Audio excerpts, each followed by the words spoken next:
पहले मैं आप सब प्रेस बंधुओं का स्वागत करता हूं और धन्यवाद भी करता हूं कि जो कि आप मेरे छोटे से निवेदन पर आप सब जहां पर आए।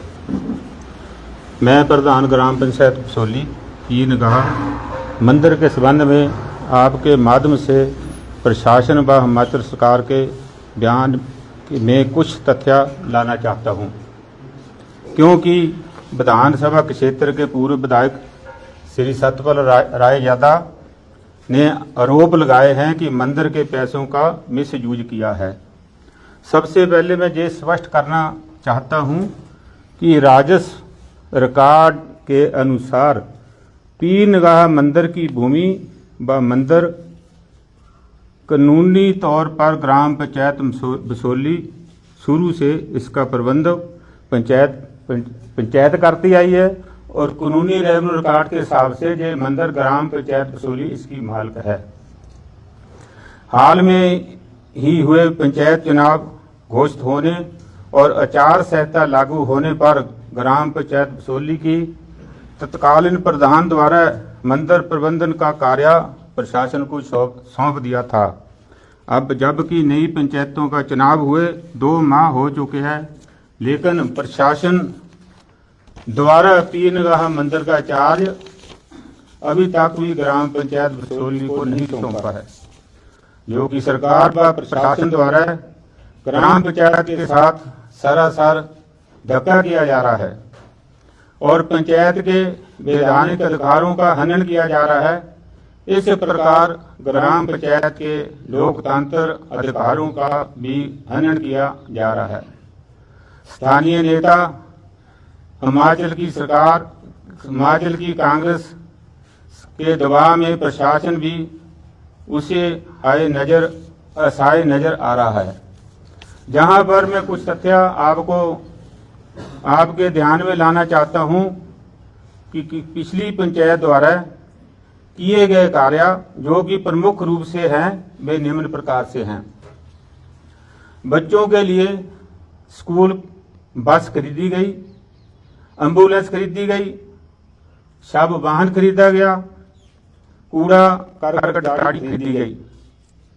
लगभग जहां हम इस टाइम खड़े हुए हैं 70 लाख से मैरिज पैलेस का पूरी पंचायत निर्माण किया गया।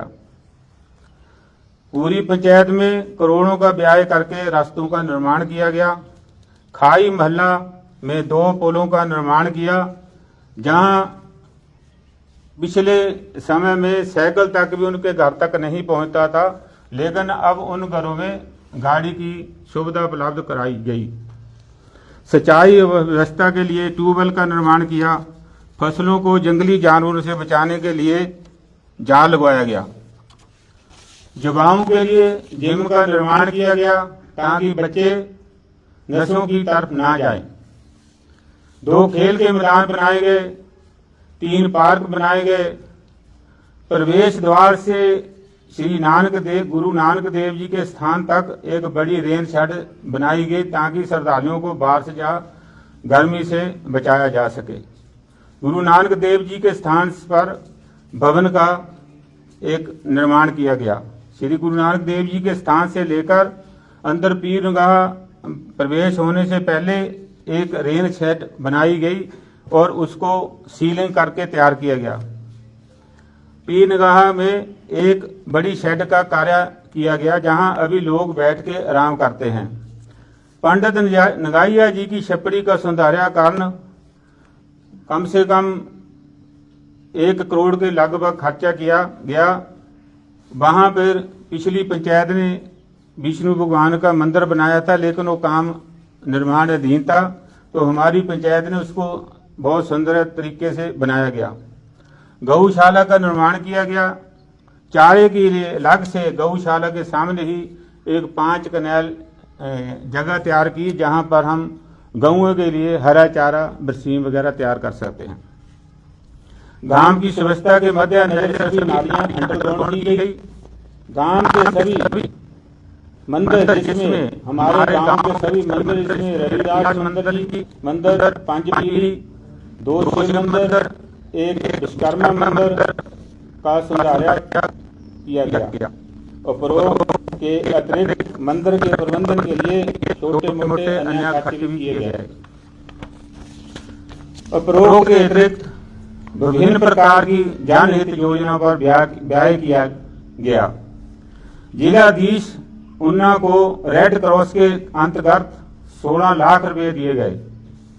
बच्चियों के जन्म पर पंचायत द्वारा नई योजना लागू की गई, जिसके अंतर्गत बच्ची के जन्म पर 41,000 रुपए की एफडी बनाकर दी जाती है, जो कि 18 वर्ष तक तुड़वाई नहीं जाती है। लड़की की शादी पर पुरानी पंचायत द्वारा शगन के तौर पर जो 19 रुपए दी जाती थी, उसको बढ़ाकर हमारी पंचायत ने 41,000 रुपया किया गया।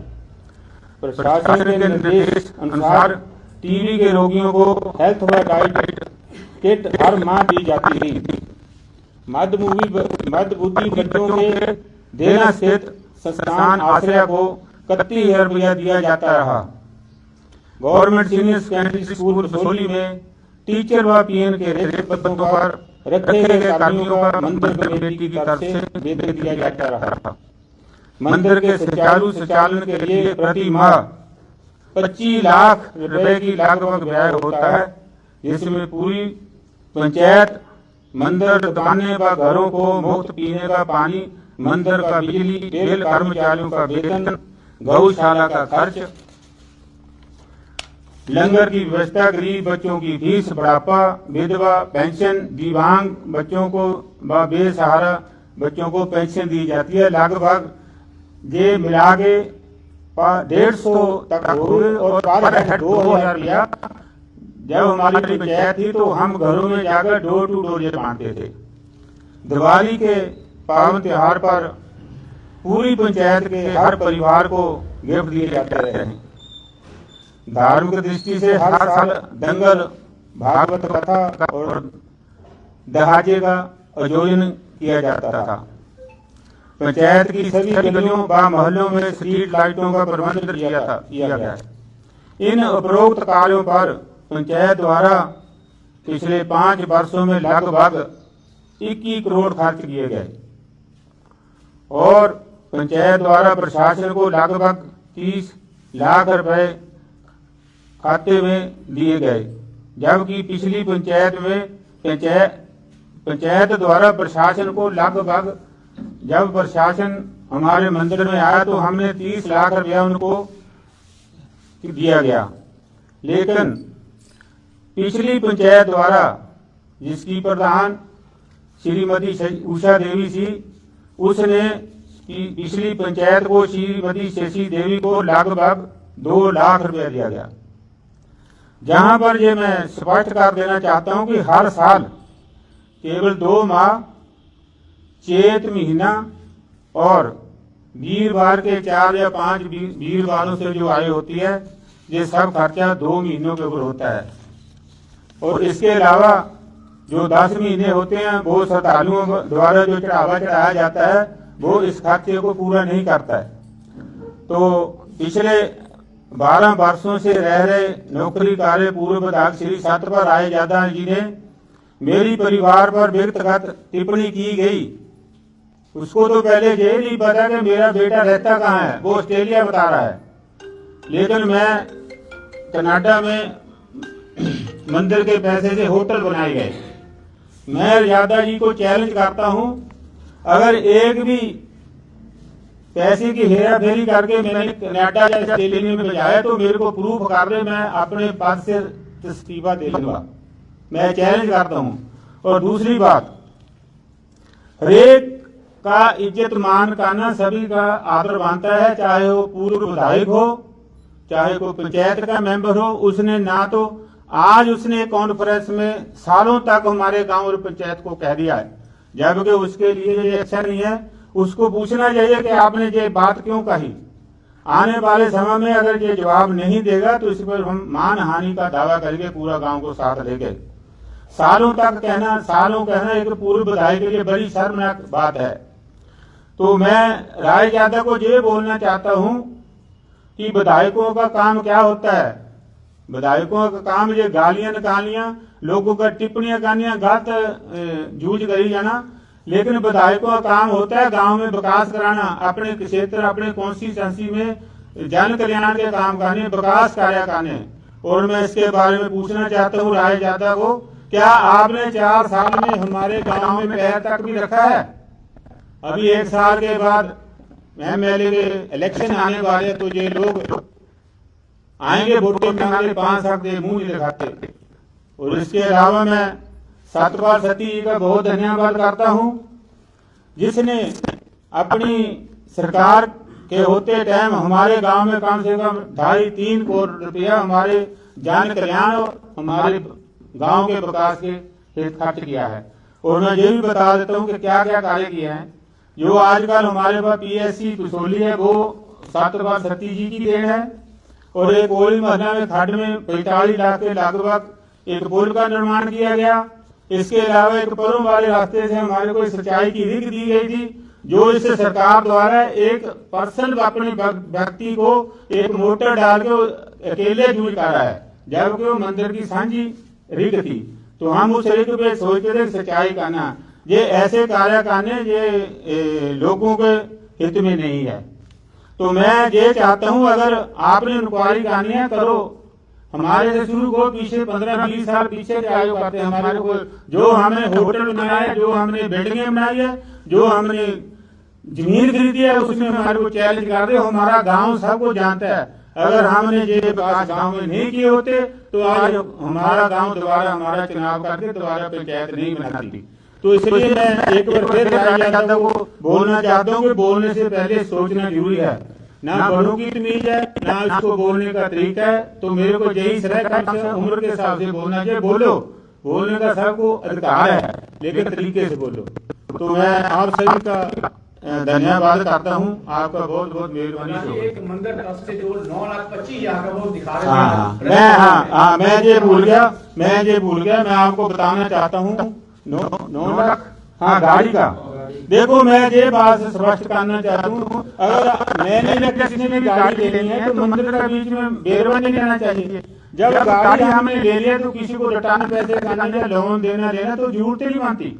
और जब हमने कोई पर्सनल गाड़ी दे सीधा बैंक से लोन ले लो, तो मंदिर का बीच में नाम नहीं आना चाहिए।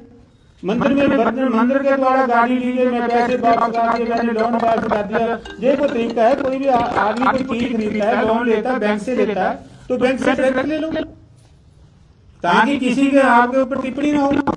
तो आप ऐसा सारा करते हो, आज आपको जो तकलीफ है मंदिर का कार्य या पंचायत के मंदिर के पैसे हमने यूज करते, भाई करो मत ना।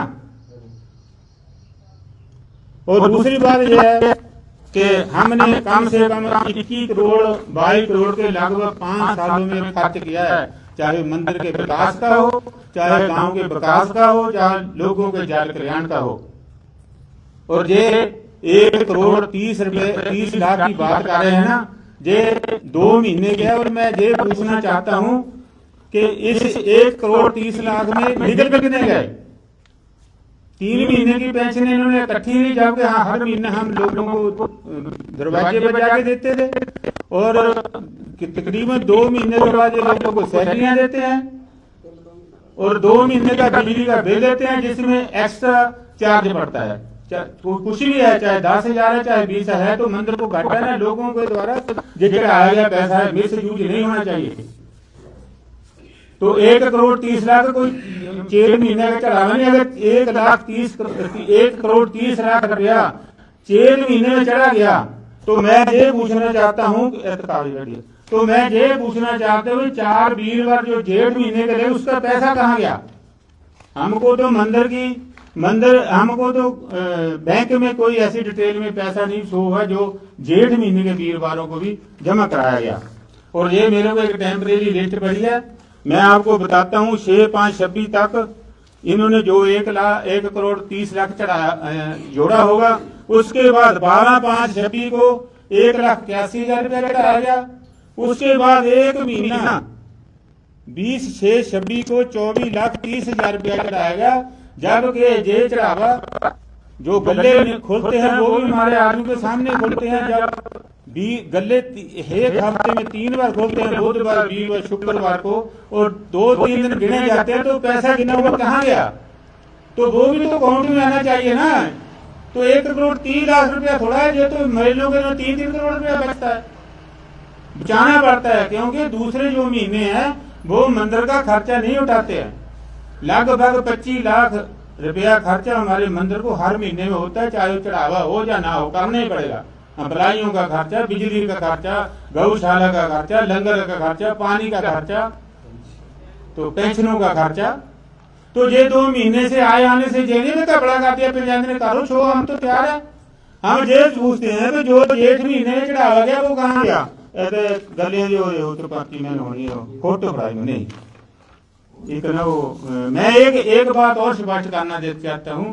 पीछे जब एमपी के इलेक्शन थे, पुरानी पंचायतों की तरह हमने भी पूरी कमेटी ने सिक्के तय किए, बोरी में तय किए, उनका वजन किया गया, उसकी क्वांटिटी गिनी गई और मंदिर के पैड के द्वारा पंचायत के मंदिर के चेयरमैन और वाइस चेयरमैन द्वारा मोहर लगा के दी गई और वो हमारी गाड़ी संदोकड़ में पकड़ी गई। संदोकड़ में पकड़ने के बाद वो प्रशासन के अधीन आ गई। प्रशासन ने हमारी काउंटिंग करके वो सिक्के हमारे को रिटर्न कर दिए। उसके बाद डीसी महोदय ने हमारे को हुक्म किया, ऑर्डर किया कि बैंक वालों को सिक्के देने, आगे पीछे कहीं भी देना। उसके बाद सिक्कों का जो भी गिनती होती है वो मंदिर में के रिकॉर्ड में देख सकते हैं। तो ये इन महीनों में ये सिक्के कहाँ चले गए? मैं पूछना चाहता हूँ कि सिक्कों की गिनती क्यों नहीं हुई? ये देखो, ये डेयरी लगी हुई है, गाड़ी पास में खड़ी हुई है, देखो ये सिक्के कहाँ गए, कहाँ लेके जा रहे हैं? मंदिर का पैसा बाहर क्यों आया हुआ है? और देखो ये पिकअप लोड हो रही है, लोग बोरियां भर के लेके जा रहे हैं। ये देखो ये कहाँ गए सिक्के जी? किसी में टिप्पणी लगाने से पहले अपने आप को साफ सुथरा रखो। हमारी इंक्वायरी कराओ, हमको कोई प्रॉब्लम नहीं, हम तैयार है। लेकिन हमको ये चाहिए पिछले 15 साल में पंचायतों का बताए कहाँ होटल है, किसकी जमीन है, किसने मकान बना रखे है। नहीं आपको पता, मेरे से पूछो, मैं बताता हूँ क्या क्या हुआ गाँव में। लेकिन हमारा भाईचारा मत करो, खराब करो, हमारे लोगों को अपने भाईचारे में बसने दो। जो पिछली पंचायतों ने क्या किया हमने कभी टिप्पणी नहीं की किसने क्या किया है। लेकिन अभी हमको दुख हो रहा है, अगर हम साफ सुथरे चल के, अगर हमारे पर कोई ऐसा इलीगेशन है तो हम उसके लिए तैयार है। ये गांव का पैसा है, हमारा मंदिर है गांव का है और गांव की प्रॉपर्टी है और ये रेवेन्यू कार्ड के हिसाब से ग्राम पंचायत रसोली इसकी मालकन है। तो किसी को ये नहीं होता, सरकारें तो आती जाती हैं यार, पंचायतें भी आती जाती रहती हैं। तो इसका मतलब ये थोड़ा किसी को घर से निकाल दो। अगर आपके पास शक्तिशाली पावर है या कुछ भी है तो इसका मतलब ये नहीं है कि आप किसी के घर में घुस के किसी को घर से निकाल दो। ये कोई तरीका नहीं है, पावर का नहीं है।